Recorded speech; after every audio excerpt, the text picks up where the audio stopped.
Сайн байцгаана уу эрхэм хүндэт үзэгчдээ. Намайг Сергей Тучков гэдэг. Өнөөдөр бид Элчин сайдын яамд очилж байгаа ч гэрхтээ байгаа юм шиг тухлаад байна. Учир нь бид Улаанбаатар хотын төв талбайгаас хэдхэн 100 метрийн зайд ч гэсэн Оросын Элчин сайдын яам буюу Оросын нутагт ирээд байна. Эх орноо хайрлахдаа дууны үгээр юм уу урлагийн бүтээлээр илэрхийлэх бус. Өөрийнх нь ажлын үндэс, ажил амьдрал нь болсон эрхэм бидний хүлээн авахаар хүлээн зөвшөөрсөн юм. Энэ бол Монгол улсад суугаа Оросын холбооны улсын онц бөгөөд бүрэн эрхт элчин сайд Алексей Николаевич Евсиков юм. Та сайн байна уу Алексей Николаевич? Сайн байна уу?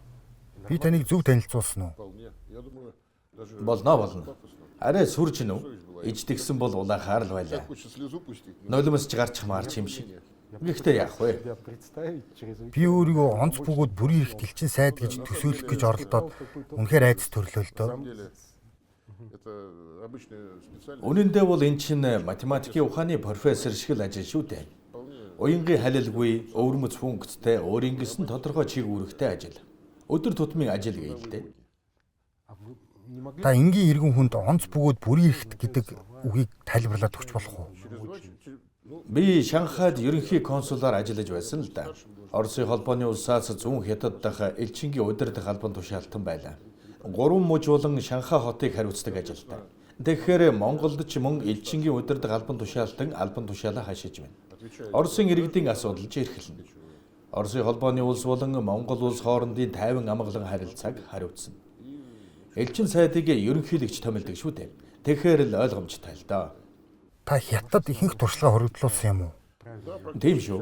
Амьдрал тэнд өнгөрлөө. 1983 онд очоод 19 онд харьсан юм уу да. Хятад улсад хуримтлуулсан баялаг туршлага танд энд тус болж байна уу? Саад болж байна уу? Туршлага яалаа гэж саад болох вэ дээ. Туршлага бол элдв алдааны үр дагавар юм л да. Нэгт гэвэл хятад гимэн юусан бilé. 90-ад оны ихэнх үеэс ахуулаад бид бүгд найрамдах хятад ард улстай хоёр талын уялдаа холбоотой, өргөн хүрээтэй харилцаа холбоотой байж ирсэн. Одоогийн байдлаар хятадтай байгуулсан шиг ийм нарийн харилцаатай орон өөр байхгүй болов уу? Бүх салбарыг хамарч байна шүү дээ. Үүний ачаар урьдчилан харах боломжтой, төлөвлөгөөд удаан хугацааны шинжтэй харилцаа үүслээ. Тэгэхээр хятадаас авсан энэхүү туршлага Монголын нутагт буулгамаар байна. Миний ойлголтоор 1990-ад оноос эхэлсэн Орос-Монголын харилцаанд үүссэн зогсонгүй байдлыг бид давж гараагүй л байгаа. Худалдаа, эдийн засгийн харилцаа зогсонгүй байна. Олон жилийн туршид шийдэгдээгүй асуудлууд ч бий.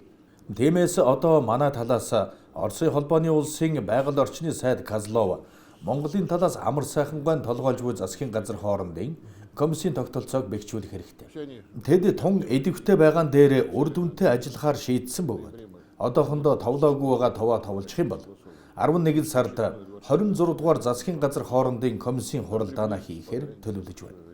Тэгвэл нэн тулгымдсан асуудлуудаа шийдвэрлэхээр болоод байна да. Жишээлбэл тэргүүний 5 гэвэл нэгдүгээрт эрчим хүчний хамтын ажиллагааг бэхжүүлэх. Владимир Владимировичийн айлчлалын үеэр Оросын нефтийн бүтээгдэхүүн. Тэр дундаа нисхийн керосин нийлүүлэлтийг оновчтой болгох гэрээнд гарын үсэг зурсан. Улаанбаатар хотын ТЭЦ-3-ын сэргээн босголтын бэлтгэл ажлыг хангана. Түүний хүч 2 дахин, магадгүй 3 дахин нэмэгдэх болно. Цөмийн энергийн салбарт хөгжил дэвшил гарч байна. Бид Росатомын төлөөлөгчийн газраа нээсэн. Энэ зам дагуу хөдөлгөөн илүү зорилттой болж байна. Хэлэлцээр тохирсон газартаа хүрнэ гэж найдаж байна. Саяхан Узбекистантай бага чадлын атомын цахилгаан станц барих гэрээ байгуулсныг та бүхэн мэдж байгаа. Одоо Якутад мөн ийм бүтээн байгуулалт өрнөж байна.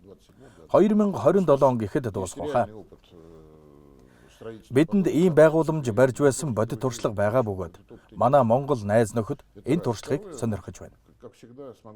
Монголын тал худалдааны харилцан тэнцвэргүй байдлын асуудлыг тавьж байна.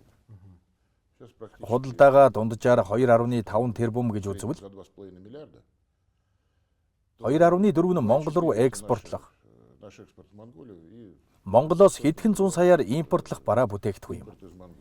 Энэ талаар ямар нэг зүйл хийх хэрэгтэй. тэнцвэргүй байдал үргэлж байх нь тодорхой. Бензин, дизель, түлш, нисхийн керосин, азотын бордоо, үрийн буудаа нийлүүлэлтийг зогсоовол тэнцвэргүй байдлыг амархан арилгах боломжтой. Гэхдээ бид үүнийг хийхийг хүсэхгүй байна. Учир нь үн, чанар, логистикийн чадвархын хувьд Орос улс нь Монгол улсын хувьд хамгийн тохиромжтой түнш юм л да. Мөн хүмүүнлэгийн харилцаа нь мэдээж хэрэг мөнхөд оршино. Хүмүүнлэгийн хамтын ажиллагааг хоёр тал маш их сонирхож байгаа. Энэ нь бидний хувьд Орос хэлний байр сууриа хадгалж, соёлын салбарт харилцаа холбоогоо эрчимжүүлж, Оросын холбооны улсын иргэдийг Монгол улсад бөөнөр нь аялуулах тодорхой нөхцөлийг бүрдүүлж байгаа. Хамгийн түрүүнд хэлийн бомтоос хил орчмын нутгуудаас эхлэх ёстой болов. Монголын баруун хэсгээр аялах боломжоор Оросын алтайгаар аялсан иргэдийг эхний ээлжинд хангах нь зүйтэй болов.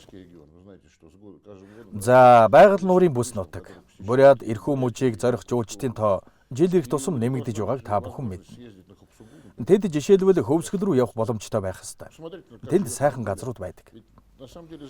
Монгол яаж амьдарч байгааг хар л да. Ер нь манай Орос, танаа телевиз үзэгчид, аль ч сонины уншигчдад Монголын талаар маш бага мэдлэг байдаг.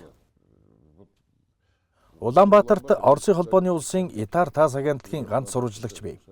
Туяна Зондуева. Ганцаараа хичнээн мэдээ бэлтгэн гаргаж өгч чадахгүй дээ.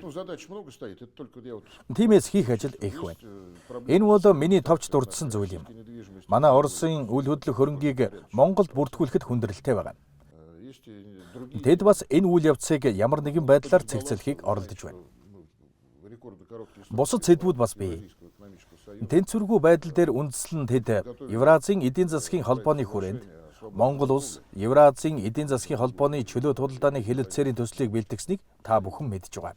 Үүний дагуу ялангуяа Монголын уламжлалт экспортын татварыг тэглэх буюу үлэмж хэмжээгээр бууруулах юм.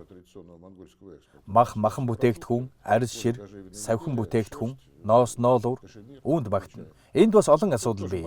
Тухайлбал Монголын мах манай эдийн засгийн холбооны мал эмнэлгийн стандартад нийцэхгүй байна. Өмнөгчгөө Монгол улс дэлхийн малын эрүүл мэндийн байгууллагын сөрөг жагсаалтанд орсон. Манай Монгол нөхдүүд ямар нэг байдлаар Монгол орны нөхцөл байдлыг сайжруулахын тулд нэмэлт хүчин чармаалт гаргах ёстой.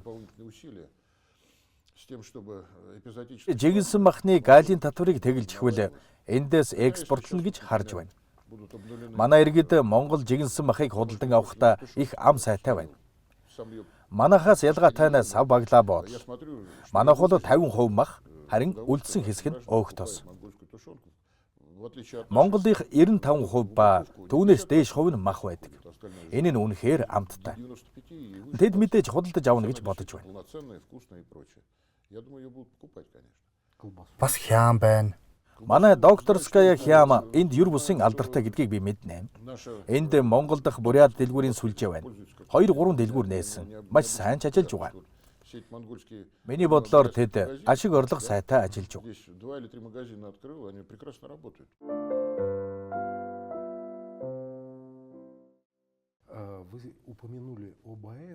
Та атомын цахилгаан станцын талаар дурдсан ч тодорхой ярьсангүй. Жишээ нь гудамжинд би санамсруугийн нэг монгол ирээс тамхи асуухаар очтол та нар нэрээ атомын цахилгаан станц барих гэж байгаа мó гэж асуулаа л да. Би энэ талаар ерөөсөө мэдээгүй.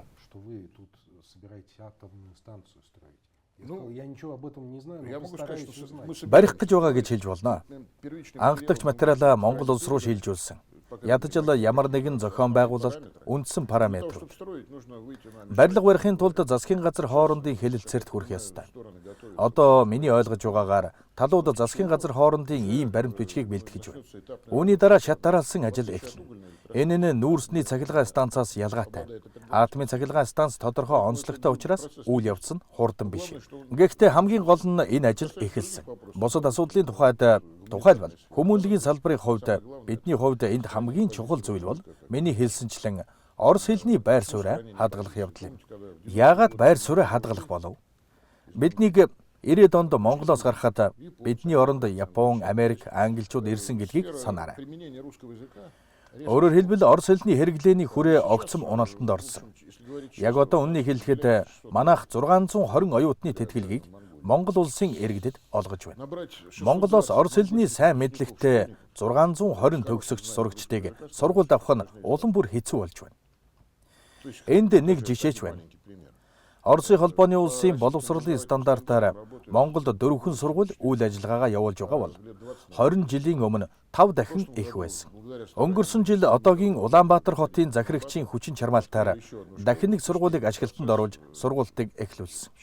Өнгөрсөн жил 1-р ангид орж байсан хүүхдүүд одоо 2-р ангидаа орно. Мөн Оросын холбооны улсын стандартын дагуу сургалт явуулдаг. Энэ сургуулийг манай талаас материал техникийн хангамжийг хангах, багш нарыг явуулах, сургалтын хэрэглэгдэхүүнийг хуваарлах, энэ гэрээг жишг болгох. Ижил Орос сургуулиудыг нээхийн тулд энэ сургуулийн талаар зохих төрийн бус гэрээ хэлэлцээрүүдийг хийх шаардлагатай байна. Хуваарлахын тулд бид энэ сургуулийн талаар засгийн газар хоорондын хэлэлцээрийг байгуулж, үүнийг жишг болгох бөгөөд энэхүү хэлэлцээрийн үндсэн дээр Оростой хэл залгаа аймагуудад ижил Орос сургуулиудыг нээх хэрэгтэй. Эрх хүмүүжтэй хэлэлдэг, буряттай хэлэлдэг. Тэнд олон хүн Орос хэл заадаг сургууль сурах хүсэлтэй ч тийм боломж тэр бүр олддоггүй. Багш нар хангалтгүй, Орос хэлний мэдлэг нь тэр бүр хангалттай байдаггүй. Тиймээс Бурят улсын тэргүүн Алисей Самбуевич Цэдэнов яг одоо бүгд найрамд улсын төвөөс Бурятад Орос хэлний багш бэлтгэж, Хяхтад Монгол сургуулийн сурагчдыг сургах асуудлыг шийдэж өгсөнд бид талархаж байна. Орос хэл заах багш сургагч Монгол иргэн гэж үү? Тийм ээ. Орос хэлний багш шаардлагатай байгаа гэж харж байгаа. Орос хэлний шаардлага бол байгаа. Энэ жилээс эхлэн бүх сургуульд англи хэл заавал орж байгаа ч Тэгэхээр Орос хэлний хэрэгцээ энд байна гэж үзэж байна уу? энэ нь хандлага хэвээр байна. Энэ жилээс эхлэн бүх сургуульд англи хэл заавал орж байгаа ч энэ хандлага хэвээр байна. Одоо асуудал их байна л да. Англи хэлний багш нарыг хаанаас авах вэ? Одоо тэднийг бөөнөр нь жишээлбэл Филиппинд бэлтгэхийг оролдож байна.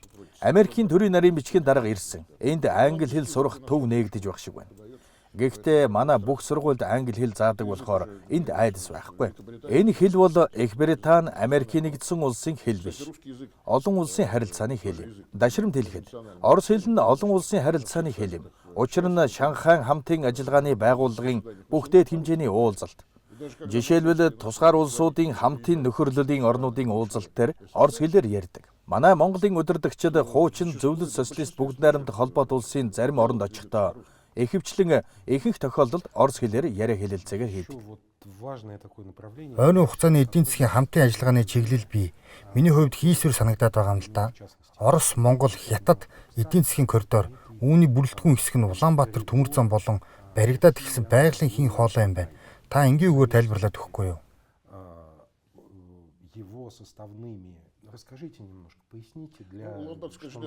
Улаанбаатар төмөр зам би эхнээс нь дурдъя. Энэ нь 75 жил оршин тогтнож байна. Энэ нь тэргүүлэх чиглэл юм. Тэгээд ч ерөнхийлөгч энэ хувьцаат компанийг Монгол улсын хөдөлмөрийн баатар болгосон. Иргэний төмөр зам нь Монгол улсын нийт тээврийн 80 гаруй хувийг бүрдүүлдэг. Өөрөөр хэлбэл орчин үеийн тээврийн тогтолцооны гол тулгуур болж байна. Мэдээж хэрэг зам нь хуучирсан бөгөөд ачааны хэмжээг арай ядан даван туулж байна. Өнгөрсөн жил 32 саяыг тээвэрлсэн гэж бодож байна. Шинжлэлийн тухай ярьж байна л да. Одоо монголчуудтай 3 талд, 2 талд хэлбэрээр аль алинд нь тоо хэрэгцээ. Энэ шинжлэлийг хэрхэн хийх, юу хийх хэрэгтэй, нэмэлт зам, барих 2 дахь зам, эсвэл ямар нэг төрлийн зам тавих зэргийг тодорхойлж байна. Баамд байсан шиг нэмэлт зам гаргах уу? Өөрөөр хэлбэл төмөр замын харилцааны талаар мэрэгжлийн яриа хэлэлцээ явагдаж байна.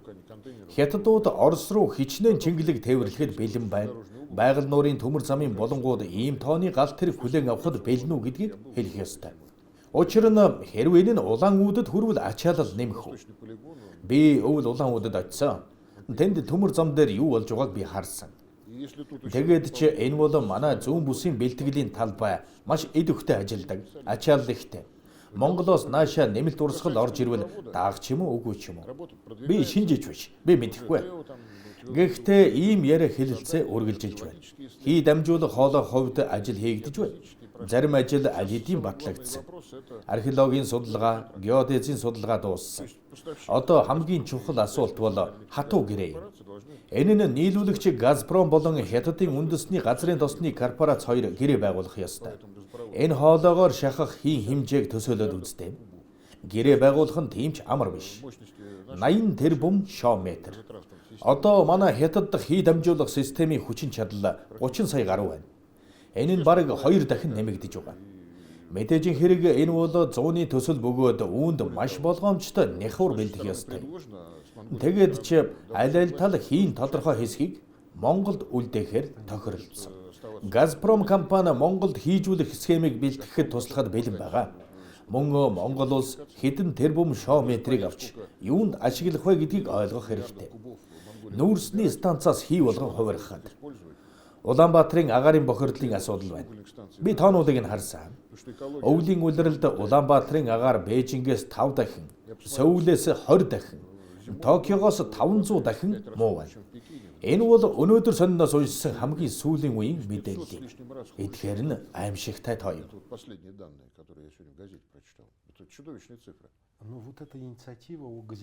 Сая дурдсан Монгол улсыг хийжүүлэх боломжийн тухай санаачлага ерөнхийлөгчийн айлчлалын өмнө гарсан уу, дараа нь гарсан юм болов уу? Манай ерөнхийлөгч Баталсан. Гол нь монголчууд яаж хүлээж авсан бэ? Тэд эерэг хариу үйлдэл үзүүлсэн. Ягаад гэвэл нэгдүгээрт түлшин харьцангуй хямд, байгаль орчинд ээлтэй. Ногоон эрчим хүчний төлөө зүтгэж буй тэдний хувьд энэ нь жинхэнэ хувьсгал болох нь дамжиггүй. Энд хийн түлш орж ирэхэд зарим тээврийн хэрэгслийг хийн хөдөлгүүрийн түлш рүү шилжүүлвэл хот шууд амьсгалах цэвэр агаартай болох юм. Тэгвэл Газпром хэрхэн хүлээж авсан болов? Газпром эерэг байна. 3.5 сая хүн амтай улс Оросоос нэг хоолой татах нь утгагүй гэдгийг та харж байна. Тиймээс мэдээж энэ нь дамжин өнгөрөх хоолой салбар байх болно. Учир нь гол хэрэглэгч нь нэг тэрбум хагас хүн амтай Хятад улс. Тэгээд ч бас ногоон эдийн засгаа байгуулж агаарын бохирдолтой үр дүнтэй тэмцэхийг хүсэж байна. Эрчим хүчний балансын тодорхой хэсгийг нүүрснээс хийрүү шилжүүлэхийг хүсэж байгаа. Хятадын тал өгсөн хэмжээгээр манайхаас авах юм шиг санагдаж байна. Гэхдээ боломжийн үнээр мэдээж хэрэг өрсөлдөх чадвартай.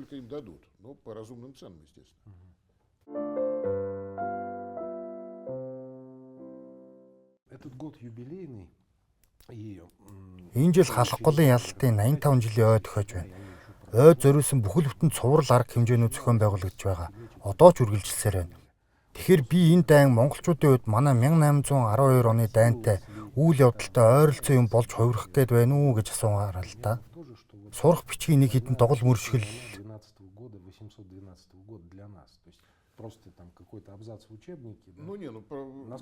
1812 оны дайныг бид одоо ч санаж байна. Улаанбаатар хотод ч, орон нутагт ч арга хэмжээ боллоо. Халахын голын дурсамж нь амьд сэрүүн байна. Би 8 сарын сүүлээр Чавалсанд очсон. Тэнд Жуковын хөшөөг нээсэн. Дашрам дурдхад зүүн Европ, Балтийн орнуудад манай цэргийн удирдагчдын хөшөөг байнга нурааж байгаагийн эсрэг Монголд шинээр нээж байна. Сураггүй алга болсон дайчдыг олох олон ажил байнга явагдаж байгаа бөгөөд манай 2000 гаруй цэрэг офицерын шарил олдоогүй байна. Өнгөрсөн 5 дугаар сард Монголд болсон экспедиц 27 байлдагч дайчдын шарилыг олж чадсан. Тэдний 5-ын тогтоосон.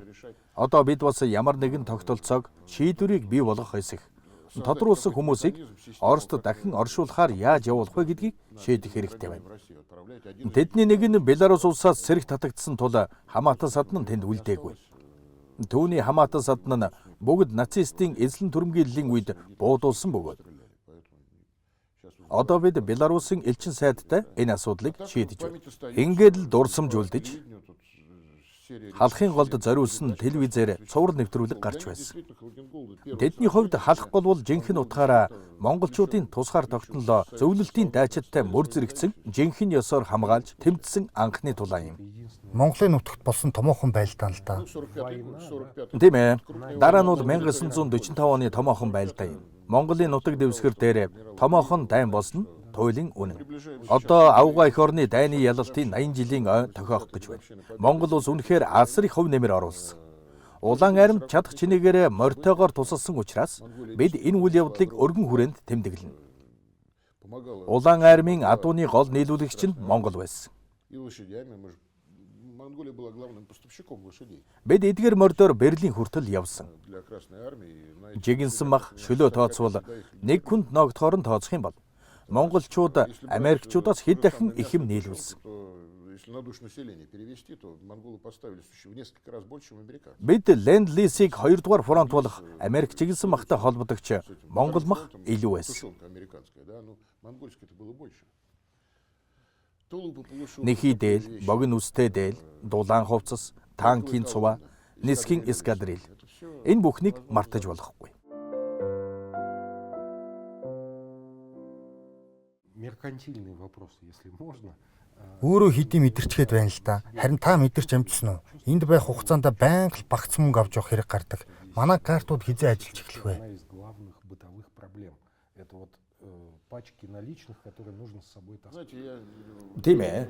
Том асуудал шүү. Би энэ асуудалд нэлээд готрог байр суурьтай байна. Дэлхийн хэмжээнд төлбөр тооцооны МИР системийн хувьд маш хатуу хориг арга хэмжээ авсныг та бүхэн мэдж байна. Монголын санхүүгийн систем, барууны санхүүгийн системээс ихээхэн хамааралтай. Тэд хоёр дахь хориг арга хэмжээнээс маш их айдаг. Одоо бидний хувьд харилцсан төлбөрийн асуудал бол хамгийн зовлонтой сэдвүүдийн нэг юм. Бид доллароос бараг татгалзаж рубль эсвэл юанаар ажиллаж байна. Монголоос авдаг бараа бүтээгдэхүүний хэмжээ бага учраас төгөргөөр үүнийг хийхэд хэцүү хэвээр л байна. Гэсэн хэдий ч манай бизнес үргэлж цоорхойг олдог бөгөөд тэд амжилттай хайж байна. Яаж явагдах вэ? Миний хувьд өдөр тутмын асуудал болоод байна. Ямар замаар өөрчлөгдөх вэ? Бид үүнд дасах хэрэгтэй. Монголын хамгийн том мөнгөн дэвсгэрт 20,000 төгрөг. Хэрв та ямар нэгэн том зүйл худалдаж авбал ийм том багц авч явах хэрэгтэй. Хотод ийм мөнгө хэрэггүй байх. Гэхдээ та Монгол карт авах боломжтой. Энэ нь жуулчдад тохиромжтой юм. Бизнесийн хувьд ч адилхан байх. Тийм ээ, тийм. Тэд аргыг олсон байгаа. Америкчууд хөндлөнгөөс оролцож манай Монгол нөхдөд нэмэлт хориг тавиулахгүй тулд би тэдний нууцыг задруулахгүй. Много из того, о чем вы нам только что рассказали. Таны сая ярьсан болгоны ихэнх нь манай ерөнхийлөгчийн Монгол улсад хийсэн айлчлалын үр дүн байх. Хүмүүнлэгийн худалдаа эдийн засгийн эерэг өөрчлөлтүүд шүү дээ. Хэвлэл мэдээллийг ажвал тодорхой уялдаа холбоо харагддаг. Биднийг ямар нэгэн үйлдэл хийхэд тэр дор нь баруунаас хариу ирдэг шүү дээ. Зарим талаараа утга агуулгагүй ч хэлээ тодорхой чиглэлтэй хэвлэл мэдээлэл тун сайн тусгагдсан харагддаг. Тэр тусам барууны хэвлэл мэдээлэлд Америк, Франц, англичуудын хорлол анзаарэгддэг үү? Тэд хорлолыг үлдэгч зорилгодоо хүрч чадахгүй байгаа нь үнэн. Монголын ард түмэн үнэхээр прагматик ухаантай. Зөвлөлт холбоот улс Орос улстай тогтоосон 100 жилийн турш бид Орос улс бол тусгаар тогтнолын баталгаа бөгөөд ямар нэгэн зүйл тохиолдвол үргэлж аврах болно гэдгийг тэд ойлгосон. Гурав дахь хөрш хаана байна? Далаа тэнгисийн цаана шүү дээ.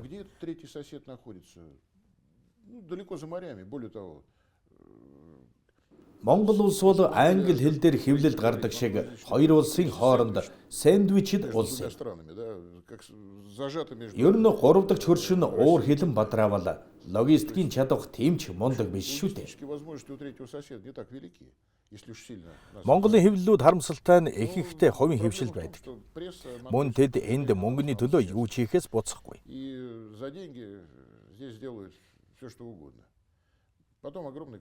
Мөн асар олон төрийн бус байгууллагыг барууны орнууд ямар нэг байдлаар санхүүжүүлдэг. Бас одоо бидний эсрэг шашны шугамаар маш идэвхтэй сурталчилгаа явагдаж байна. Мормоны сүмүүд хэрэг нэгдэж байгааг хараарай. Мөн протестантууд их байна. Протестант католик шашинтнууд бага зэрэг. Солонгосчууд энд маш идэвхтэй байдаг. Бүх төрлийн Христэд итгэгчид, хуурамч христүүд тэд Монголын хүн амыг төөрөгдүүлэх гэж оролдож байгаа ч би дахин хэлье.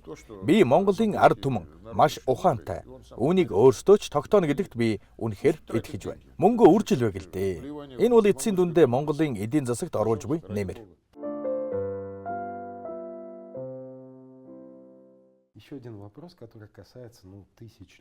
Буряд тэр дундаа Монголд оршин суугаа мянган хүмүүст хамаатай бас нэг асуулт байна.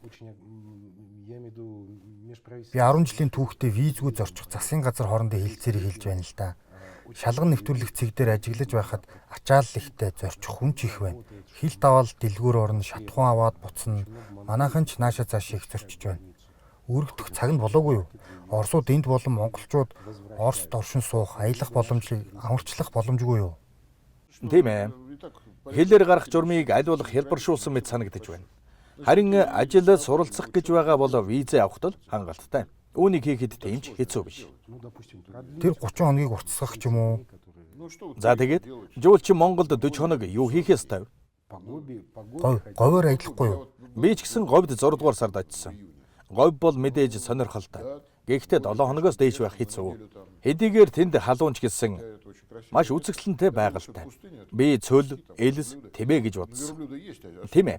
Тэр дундаа зэрлэг тэмээ зам хөндлөнгөө үйдэг.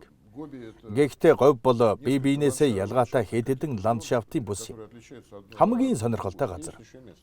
Одоохондоо энэ чиглэлд нэмэлт хүчин чармаалт гаргах шаардлагагүй гэж бодож байна. Тийм ээ. Иргэд хоорондын харилцааг аль болох хөнгөвчлөхийн тулд бүх зүйлийг хийдэг. Ялангуяа агаарын шууд харилцаа байхгүй болсон үед. Манай Москва, Санкт-Петербургийн оршин суугчид өмнөд Солонгос руу нисэхэд хамгийн тохиромжтой зам бол Улаанбаатар нисэх онгоцны буудлаар дамжин өнгөрөх явдал гэж би ярьдаг. Өдөрт дор хаяж 8 нислэг үйлддэг. Мөн Япон, Таиландтай холбогдох боломжтой. Нислэг нэмэгдэх болов? Би үүнд найдаж байна. Хаяа манай S7 нисхийг хүсэж байгаа юм шиг мэдээллүүд гардаг. Монголын нэг хувийн компани нисхийг хүссэн. Бурайд руу тусгаалсан нислэг. Гэхдээ та Бурайд руу машинаар хурч болно. Хэдийгээр энэ нь онгоцоор нисэх нь тохиромжтой байж магадгүй юм л та. Нислэгүүд байсан. Жишээ нь Хүннү Эйр бидэнд ч монголчуудад ч онгоц дутагдж байна. Учир нь агаарын тээвэр маш идэвхтэй хөгжиж байна. Бүр цаашилбал Монголын тал барууны түрээсийн онгоцтой. Нэн даруй зарим хориг арга хэмжээг авна. Энэ бүгдийг бас анхаарч үзэх хэрэгтэй. Мөн бидний хувьд агаарын тээврийн гол чиглэл бол Таиланд, Египт рүү чиглэсэн аялал жуулчлалын асар их урсгалд үйлчлэх явдал юм. Оросын холбооны улсын дотоод тээвэрлэлд бас хангалтгүй байгаа нь тодорхой. Тэгээд л Монгол гараад ирнэ. Өмнө нь Улаанбаатар, Москва хоёрын хооронд онгоц нисэж байхад олон монголчууд Москваг Европ руу нисэхдээ дамжин өнгөрөх тээврийн төв болгон ашигладаг байсан. Одоогоор ийм нислэг байхгүй байна. Тиймээс тэдэнд ийм боломж байхгүй болсон. Одоо тэд ихэвчлэн Истанбулаар дамжин нисдэг. Алексей Николаевич, еще один вопрос, который я просто не могу не задать. Асуухгүй өнгөрж болохгүй бас нэг асуулт байна. Та хүсэхгүй л хариулахгүй байж болно. Бурайдуудад хамааралтай юм л да. Релокант гэгдэх хүмүүс их байдаг да. Сүүлийн хэдэн жилд нүүж ирэн суурьшсан иргэд юм л да. Та тэр хүмүүстэй ажилддаг уу? Элчин сайдын яамд тэд ханддаг уу? Нэгдүгээрт эдгээр дөрвөсөд одоо тийм ч олон үлдээгүй. Эхний айдас өнгөрч хэн нэгэн дулаан уур амьсгалтай орн руу явцгаасан. Та Улаанбаатарт шорт футболкт удаан зугаалаад байхгүй л баг. Та ямар нэгэн зүйл хийх хэрэгтэй. Ямар нэг байдлаар амьдрах хэрэгтэй. Хэрв та юу хийхээ мэдэхгүй бол яаж амьдрах вэ? Бас боловсралгүй бол. Энд цагаачлалын хууль нэлээд хатуу байдаг. Улаанбаатарт Монголд байх боломжгүй. Тэдний тоо 10, магадгүй хэдэн зуун дахин цөөрсөн. Мэдээжийн хэрэг хэн нэгэн этгэмжлэл бичих, эсвэл ямар нэгэн бичиг баримт бүрдүүлэхээр бидэнд ханддаг. Тэд Оросын иргэд. Бид тэдэнтэй ажиллахгүй байх боломжгүй. Тийм ээ, мэдээж хэрэг. Би тэднийг Оросын хууль тогтоомжийг дагаж мөрдөхийг хүсэж байна. Барууны тагнуулын байгууллагын ажиллагаанд бүү өртөөсөө гэж боддог. Одоохондоо тийм юм ч надтай таараагүй л байна. Эх орныхоо эсрэг босчоогүй, чимээгүй л байна. Тийм учраас миний бодож байгаагаар ийм асуудал гараагүй л байна. Зарим нэг нь энд ихтэй сургууль сурч байна. Сайн л байна. Монгол судлаачдын тоо нэмэгдэн л биз. Хэдий Бурайдтай ойрхон ч гэлээ. Бурайдад монгол хэл мэддэг, монголоос орчуулга хийхээр хүн маш цөөхөн байдаг. Манай элчин сайдын яамд гэхэд монгол хэлтэй мэргэжилтэн маш дутмаг байна. Эмгиймо төгссөн улаан диплом тунгууд байна л да. Гэхдээ 4 жилд ганцлуудаа монгол судлалаар оюутан бэлдэж байхад энэ бол хүнд асуудал. Элчин сайдын яамд Бурайд ажилтан бий юу? Байлгүй яах вэ? 2 хүн байгаа. Гэхдээ монгол хэл судалж байж ирсэн. Бурайд хүн болгон Улаанбаатарт усанд байгаа загас шиг байдгүй гэвэл үгүй шүү дээ.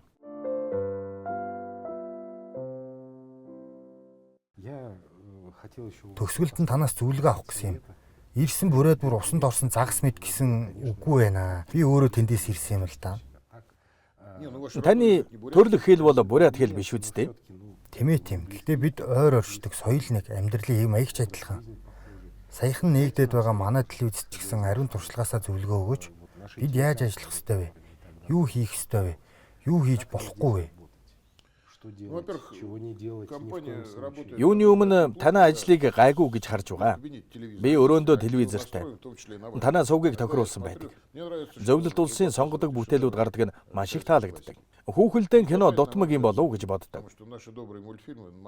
Монголд хүүхэд залуучууд их байдаг тул тэдний зүрх сэтгэлийг хүүхэлдэйн киногоор эзэмдэх нь зүгээр юм шиг. Болсон болоогүй pop урлаг баг гаргаж амьдрал их байвал зүгээр. Тэр тусмаа манай Сибирийн амьдрал. Бид монголчуудын тухай баг мэддэг шиг монголчууд Оросын амьдралыг тийм ч сайн мэдэхгүй шүү дээ.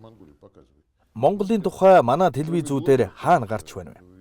Энэ тэнд блогеруудын YouTube дээр хийсэн ганц хоёр жижиг сэдвүүд л байдаг.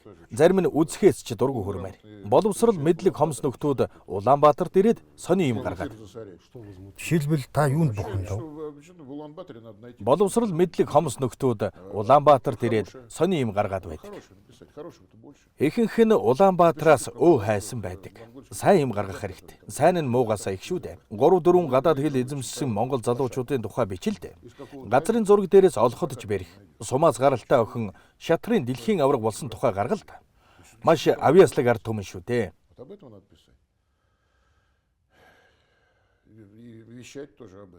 Энэ тухай бичих хэрэгтэй шүү дээ. Гаргах хэрэгтэй. Энэ тал руугаа эргэх хэрэгтэй байна. Монголчуудын хувьд ч гэсэн Оросын тухай бодит мэдээлэл авах нэгэн цонх болно.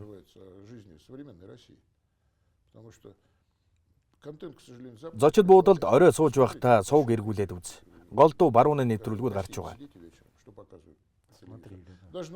Мэдээллийн сувг хүртэл Bloomberg, CNN. Миний ойлгосноор хамтарсан суугч нэгдэж байгаа бол та. Тийм ээ.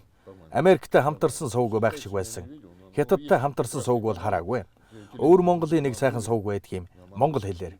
Нэг удаа үзсэн маш их таалагдсан. Үзүүлэх юмтай учраас хятад андууд их сайн хийсэн байна лээ. Танд их баярлалаа.